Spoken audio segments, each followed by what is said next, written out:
So good morning mga kabayan. Papunta po tayong Lahog mga kabayan. Ay dito po tayo sa IT Park, Cebu City. Pero papunta pa tayong Lahog. May pupuntahan tayo. So by the way mga kabayan, so magko-comment tayo rito. Dito tayo sa West Philippine Sea. Ang kaganapan ngayon mga kababayan sa West Philippine Sea ay painit na painit. Painit na painit mga kababayan. Bakit masasabi ko na painit na painit? Kasi lumala ang tensyon mga kabayan. Mas lalong lumalala. Kasi mga kababayan, habang mag-resupply mission ang ating Philippine Coast Guard, dalawang barko ng China magtutulong at bubumbahin ng water cannon itong ating Coast Guard. Kawawa naman talaga. Ako tumitingin sa mga aksyon ng China, parang nanggigigil talaga ako mga kabayan. Pero bago tayo magpatuloy mga kabayan, kung hindi ka pa naman nakasubscribe sa akin channel, pasubscribe naman mga kababayan. Bilang tulong mo na rin yan sa akin mga kababayan. Bilang tulong mo na rin yan sa akin.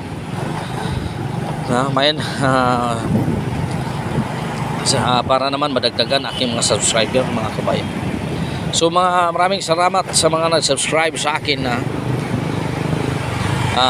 magandang umaga sa inyo lahat, sa lahat ng aking mga subscriber.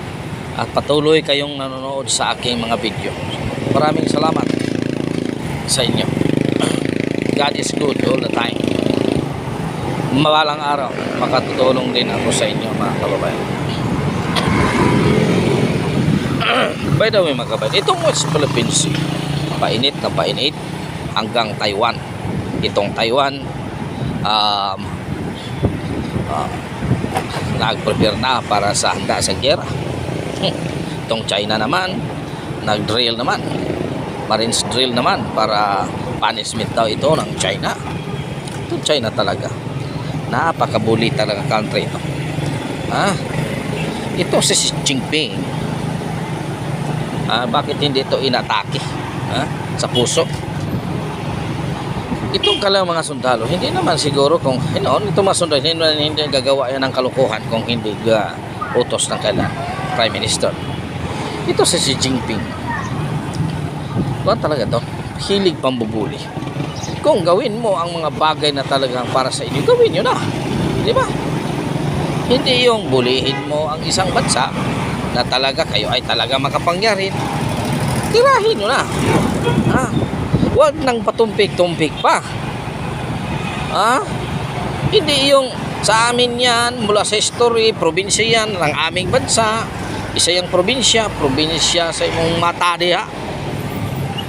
Kalukuhan. Sabihin mong probinsya. Kasi may personal interest kayo dyan. Hindi yung talagang hindi nyo kaya nabigyan ang constituent ninyo. Bakit? Lahat ba ng mga Chinese, mga mayayaman, mayroon ng mga hirap dyan, di ba? Tapos ngayon, angkinin mo pa ang ibang bansa na hindi naman sa inyo. Wala kayong patunayan na inyo. Tapos ngayon, hilig ka talaga. Kung bubombahin nyo ang Taiwan, bombahin nyo na. Hindi lang mapadrill-drill kayo, patrilling-trilling kayo kung paano nilulusobin kasi takot kayo. Yun talaga ang dahilan. Kung bombahin nyo. Walang patumpik-tumpik pa. Puro lang kayo drill, di ba dyan? Maritime drill. Marami kayong rocket. Bakit hindi nyo paulanan ng Taiwan? Bakit hindi nyo paulanan? Bakit hanggang ngayon drill, maritime drill lang kayo? Anong makukuha ninyo dyan? Bulihin ninyo ang Taiwan na ang Taiwan handang lumaban. Nag-aalanganin lang kayo. Yan ang totoo mga kababayan, di ba? Alanganin lang kayo. Kaya ganyan ang sinasabi nyo. Ito anong klase kayo? maritime drill, punishment. Anong punishment? Puro lang kayo bully. Kung huhuli, kuhanin nyo, bombahin nyo na. Marami kayong missile. Bakit ano pa hinihintay ninyo?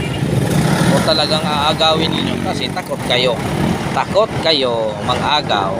Kasi alam ninyo na talagang bababa ang ekonomiya ninyo kapag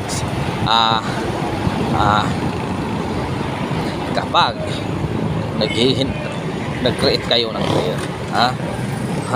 Mga kabayan, talagang ang economics ninyo ay talagang mahihirapan kayo. Talagang papunta kayong kahirap. Kayo ngayon ang mamayaman na bansa. Pag umpisahan nyo na ang gera, tingnan natin, baka mahirap pa kayo sa daga. Ganyan ang taong mambubuli. May Panginoon tayo mga kabayan.